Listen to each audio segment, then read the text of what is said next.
Hello and welcome again. This is Computer Science 40S, Greenfoot. We are on Chapter 4 and we are on page 61, 4.9, Animating Images. Okay, so in the last video there, we've got our world created and we have our lobsters and our crabs and our worms automatically showing up. Now we're going to look at animating images. Reading the second paragraph in 4.9. We will next work on animating the image of the crab. To make the movement of the crab look a little bit better, we plan to change the crab so that it moves its legs while it's walking. Animation is achieved with a simple trick. We have two different images of the crab in our scenario called crab and crab 2, and we simply switch them back and forth. And this is no different than what we did in Scratch. Everyone did that, I believe. It was like for the first week. And in Liberty, some people would have done some image switching. Okay, so in order to do this, we have to look at some more variables and discuss how to work with Greenfoot images. So flip the page over to 4.10, Greenfoot images. Greenfoot provides a class called Greenfoot image that helps in using and manipulating images. We can obtain an image by constructing a new Greenfoot image object using Java's new keyword with the file name of the image as the parameter to the constructor. For example, to get access to the crab2 PNG image, we simply write new Greenfoot image crab2.png. This is very similar, in my opinion, to loading the bitmaps in Liberty, if you've done that. The file we name here must exist in the scenarios images folder, and it just occurred to me that hopefully this is not a problem when it comes to our local servers and whatnot at the school or local directories. I guess there's only one way to find out. All Greenfoot actors have images. By default, actors get their image from the class. We assign an image to the class when we create it, and every object created from that class will receive, upon creation, a copy of that image. That does not mean, however, that all objects of the same class must always keep the same image. Every individual actor can decide to change its image at any time. So we simply have to allow each object to have access to the various images that are needed. So exercise 4.15, check the documentation of the actor class. There are two methods that allow us to change an actor's image. What are they called? What are the parameters and what do they return? So if we go to actor class, and apparently it's unreadable for some reason. Okay, well, I'm going to close that. Okay, so I just closed Greenfoot and restarted, and here we go. So we're looking for the two methods that allow us to change an actor's image. What are they called, and what are their parameters, and what do they return? So if we're just going to scroll down here, you will see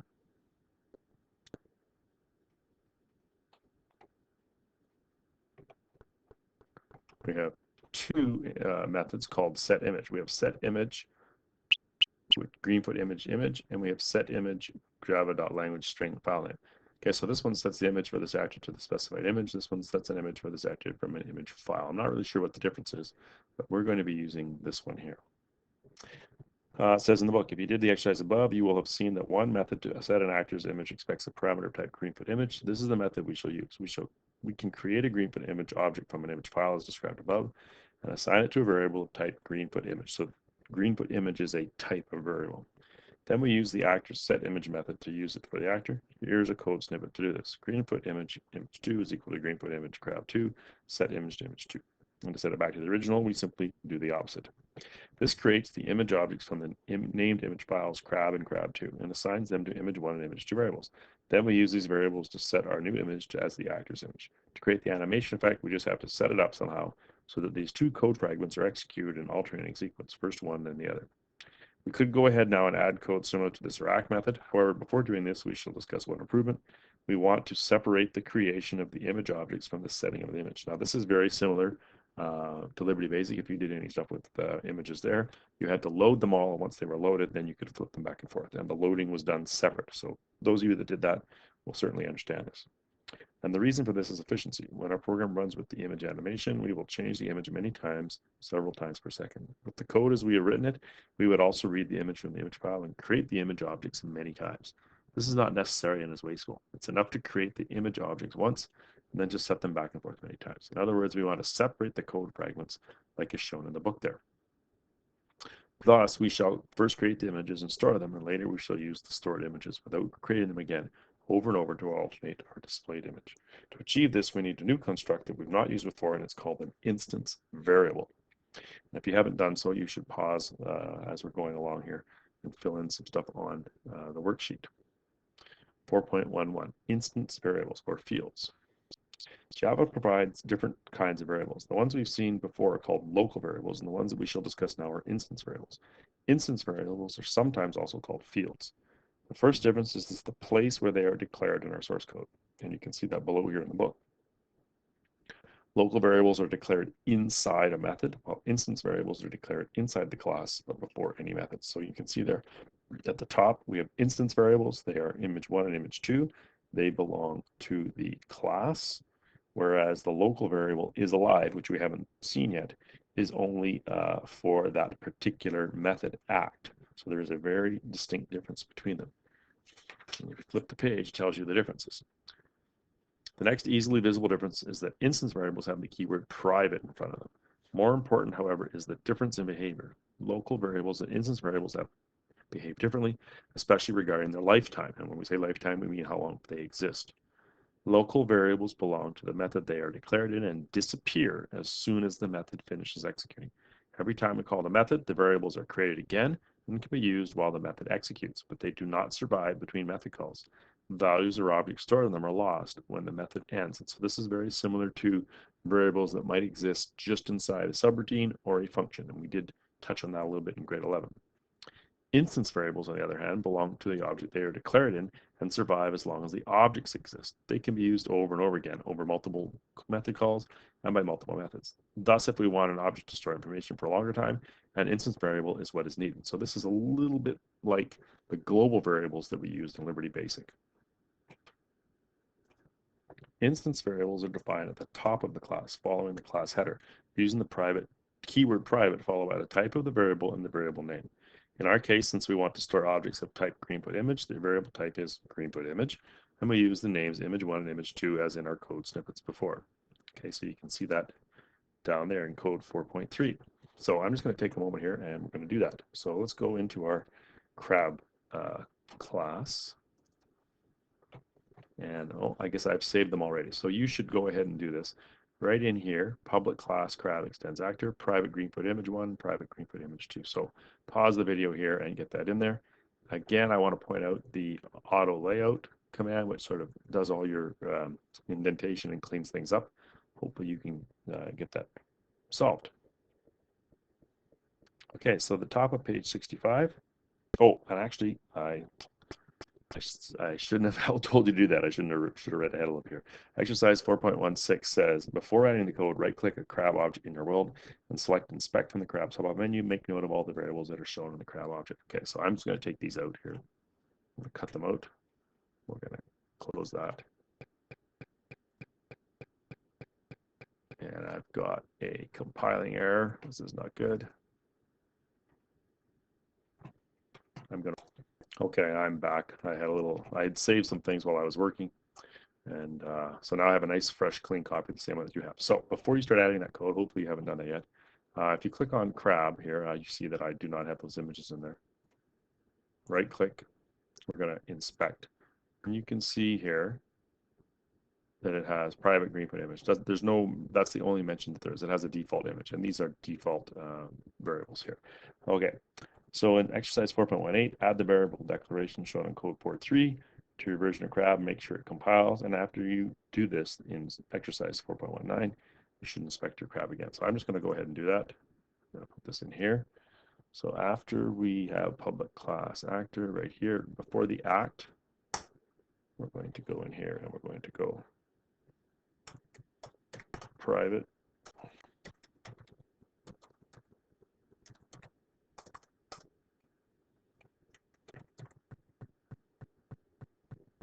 Greenfoot image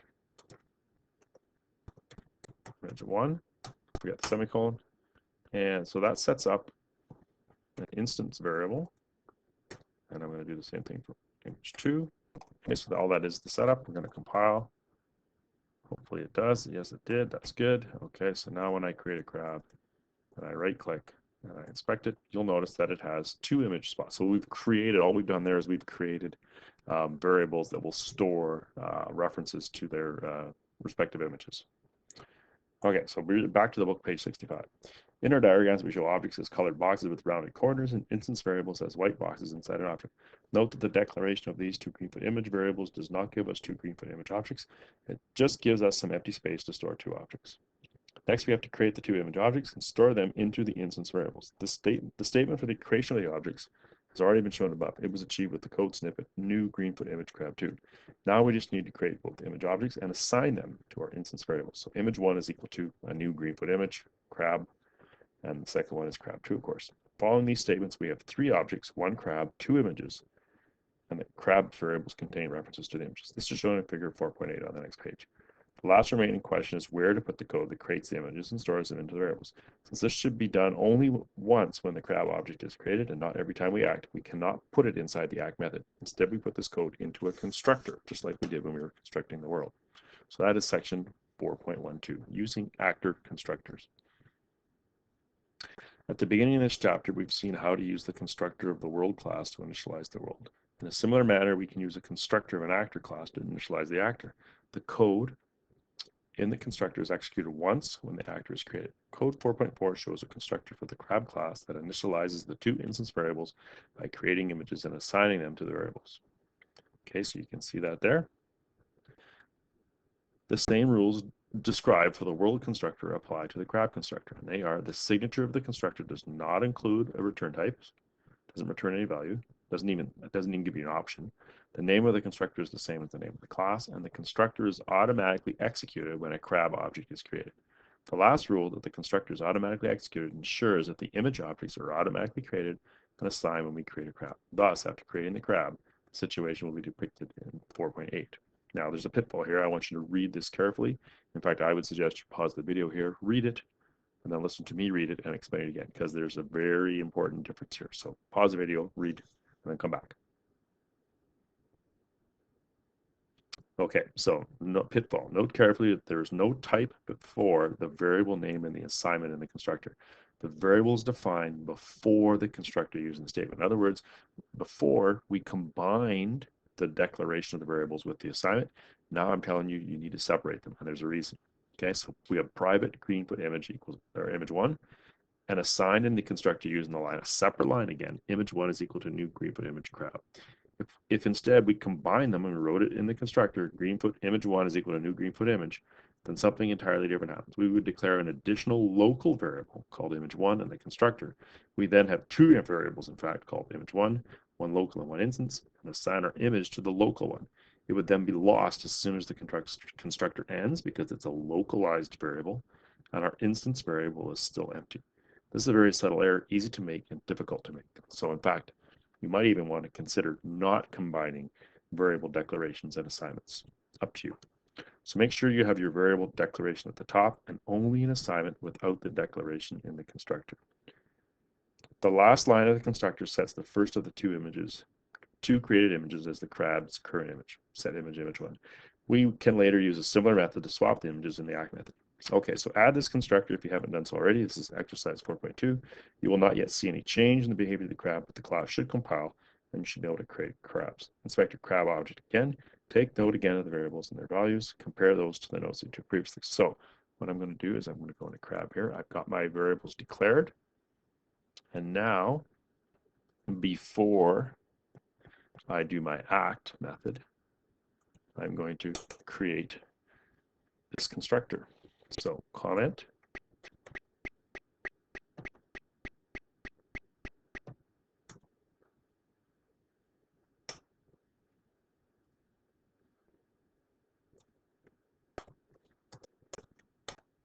and the comment is, and you'll notice here how it ends the comment automatically for me. So that's very handy. So the comment is going to be create a crab and initialize images. Make sure you do your comments. Okay, after that, public crab. This is the constructor. Braces. Now, one thing that I've started to do here is as soon as I start braces, I'm automatically going to end my brace like that. And that way I don't forget to put it in. So I think that's a good little thing to do. Plus it lines them up nice for you too. So there is our brace. And inside here, we're going to have image 1 is equal to a new Greenfoot image. We're going to use the file crab.png. Okay, so what I did here is I created the variables, and now I'm actually assigning them to those files, and I'm going to do the same thing for image 2. Looks like I forgot my semicolon. Fix that in a second. Image 2, and here I'm going to use file crab2 semicolons. Okay, and you'll notice how I've got my brace there. It's already ended that. Okay, so this should compile. It says compile, no syntax errors. Let's just close this here. Let's create a crab. When he runs, he doesn't do anything. He hasn't switched because we haven't told him to do that yet. All we've done is sort of set it up so he can't.